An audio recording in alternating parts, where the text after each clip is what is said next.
This is basically the Forest Conservation Act and its amendment, the 2023 amendment of the Forest Conservation Act.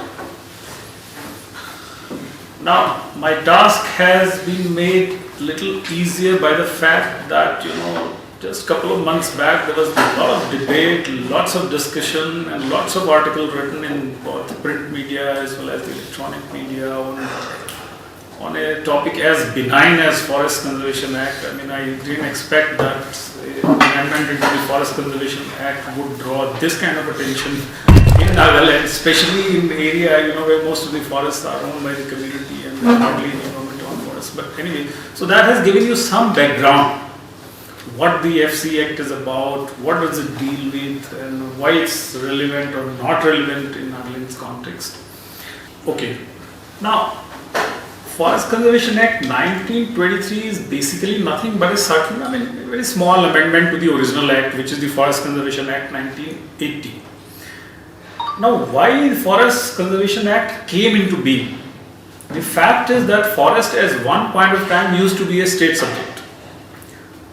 Then it was brought into the concurrent list, and even after bringing into the concurrent list, the state governments had the power to divert forest lands for, many purposes.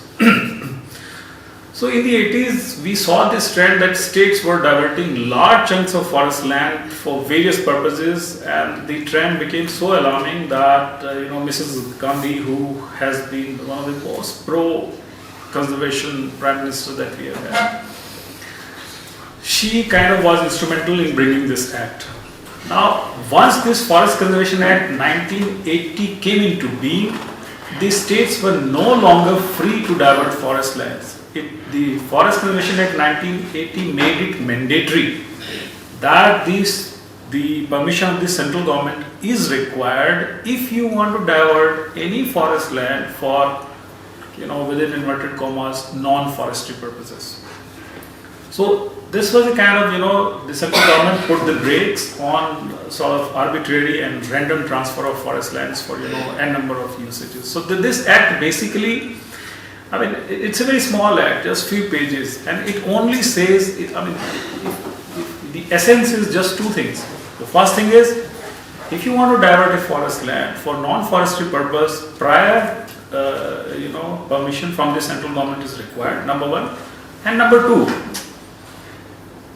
if the forest area is eventually diverted, of course after obtaining the permission from the central government, the user agency will be required to compensate the loss to the forest and environment in terms of what is called compensatory afforestation. Suppose, for example, you have diverted an area and felled 100 trees, so it is mandatory to reforest either the same amount or double the amount depending on different conditions, and plant 2 times, 3 times, or sometimes 10 times number of trees also, and then also to kind of so basically the essence was that if the forest land is diverted, then the loss to forest needs to be compensated. So FC Act basically means these two things. Prior permission from the central government is mandatory, and if the forest land is diverted for non-forestry purpose, then that loss needs to be compensated. So this is what Forest Conservation Act 1980 is all about. Okay. So when this Forest Conservation Act 1980 was passed, Nagaland kind of was sort of in a very not so clear about its applicability. It said that Article 379 protects Nagaland's land and resources from applicability of acts or which deal with the land and its resources. So eventually the Nagaland government notified that the Forest Conservation Act 1980 in Nagaland will only be applicable to the government-owned forests. So the applicability was limited only to the government-owned forest. Of the Forest Conservation Act 1980, the applicability was limited to the government-owned forest in Nagaland. Next, please. Now, then came this landmark decision from the Honorable Supreme Court in 1995. Now, Honorable Supreme Court in this landmark decision said that, forest doesn't mean only forest as is recorded in the papers, like let's say, or reserve forest, protected forest, whatever, wildlife sanctuaries, national parks, etc. These are all recorded in the government records. But it said no, any part, which is forest-like. They said that dictionary meaning of the forest, word forest should be applied. So if it's a forest as per dictionary meaning, then the Forest Conservation Act, it will attract the forest provisions of the Forest Conservation Act. So now again, this created a sort of situation in Nagaland wherein it was kind of considered that this particular decision of the Honorable Supreme Court is not, it is in contravention to Article 371 of the Constitution, which provides special protection or, which has special measures to vis-a-vis the state. So next please. Now, after this decision of the Honorable Supreme Court, the matter was actually referred back to Government of India, saying that it is probably contravenes the provisions of the Article 371. But Government of India clarified that no, it does not contravene the articles of the provisions of the Article 371, because it's not talking about the ownership issues or all those issues. It doesn't touch that. It simply says that if forest land is to be diverted, you take prior permission of the central government, and the user agency needs to compensate. The FC Act comes into picture when we have already decided that we want to divert this forest land for X purpose or Y purpose. Okay. Article 371A, ownership, etc., is before that. FC Act comes in a picture at a stage when it has already been decided that we want to divert this patch of forest for non-forestry purposes. As long as we don't do that, FC Act has nothing to do with, it doesn't come into the picture at all. It comes into the picture at a stage when this decision has been made. So Government of India said that, this does not contravene any of the provisions of the Article 371. Next please. Now again, the matter was referred to Government of India. The Government of India said no, it is not in contravention and it should be applied in Nagaland. The decision of the Honorable Supreme Court should be honoured by the state government. Again, the matter was referred to the Advocate General of the state. The Advocate General also was kind of a little ambiguous, neither yes nor no. Next please. So that is where the situation continued to be. The Government of India was very clear that the Act does not contravene any of the provisions of the Article 371A and should be applied to Nagaland in toto, whereas the state government of Nagaland was kind of, little apprehensive and the matter just kept, lying in a kind of non-deterministic state. So that's what. Now, then the Government of India, this provision of the Honorable Supreme Court that dictionary meaning of the word forest should be applied, this created a lot of problems in the mainland states. Suppose, I am the owner of a patch which has now become forest and I want to now construct my house on it. Many of these states, they started applying that no, this requires now clearance under FCA. So those kind of situations cropped in. Certain areas along the railway lines and roads was given for plantation, and then later on that also became part of it. So those sort of situations started cropping up, and then the Government of India thought of let's kind of amend this FC Act and do away with some of those inconveniences or issues that had cropped up on account of the decision of the Honorable Supreme Court. So basically, this amendment affected only two things. Okay, it said that number one, FC Act will only be applicable to forest which have been recorded as forest in the government records. So that that is before 1986, okay, when the original act came into being. So, number one, it kind of removed those areas which were sort of, private areas, were not recorded as forest in the government for this thing, but which became forest by virtue of the word, by virtue of the Honorable Supreme Court's definition of using the dictionary meaning of the forest. So it excluded those things. Another amendment that it brought in is it sort of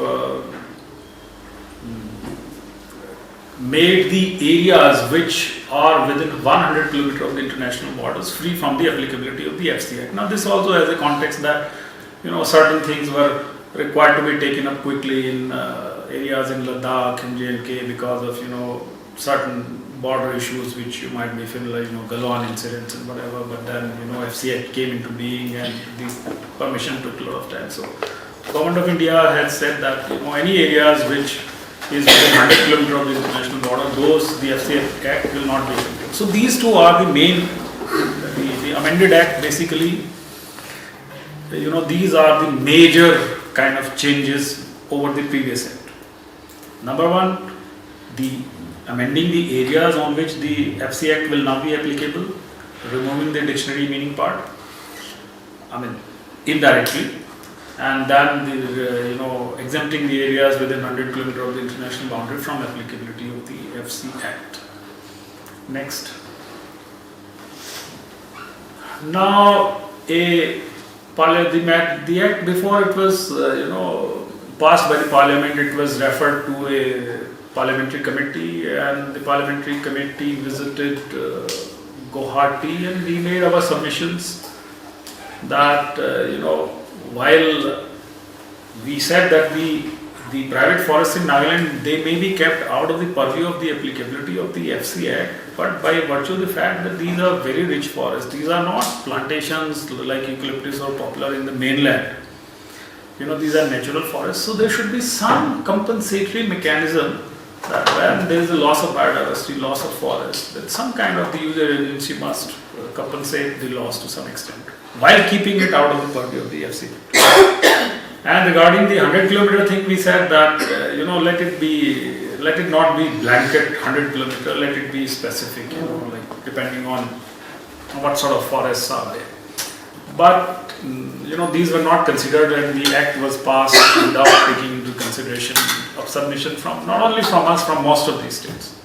The next please. Now, one of the implications of not applying FC Act is that the Honorable Supreme Court had said in one of its decisions that forests, they also serve what they call, they also provide what they had said is ecological services. It may be in terms of keeping your moisture regime rich, it may be in terms of soil conservation, it may be in terms of protecting the environment and whatever. So Honorable Supreme Court has said that, look, when you are removing forests, it's not only the trees, the physical thing that you are removing, you are also harming the ecological services that these trees or this forest was providing. So they said that when you kind of divert a forest land, the user agency will also have to pay for these ecological services that this forest was providing, and then they put a value on it, they put a monetary value on it, and that is called NPV, net present value of the ecosystem services that particular forest was providing. So when the forest is diverted, in addition to the compensatory afforestation, the user agency also pays for the ecosystem services that the forest was providing. And this money goes into an account called KEMPA. And from KEMPA, it is given back again to the state governments for implementing measures and doing things which will try to sort of negate the adverse effect on the ecosystem services on account of diversion of forest. Now, because Nagaland never applied this FC Act, we were kind of kept out of the funding under KEMPA. Now, as far as forest departments are concerned, now KEMPA is the major funding source. So, by virtue of the fact that we do not get money under KEMPA, we lost a lot of financial incentives because we were not implementing that, and that's why we were not eligible for funding under KEMPA, and KEMPA is the major source of funding for most forest departments now. Okay, so that this was one of the kind of you can say that one of the consequences of not applying the FC Act. Next, please. Now, as you know, after that, the Nagaland State Government, the Nagaland State Assembly has already passed a resolution saying that it will be applied only to the government forests, but at the same time, they have taken cognizance of the fact that we are losing a lot of incentives under KEMPA, and therefore, probably we need to consider making a state act,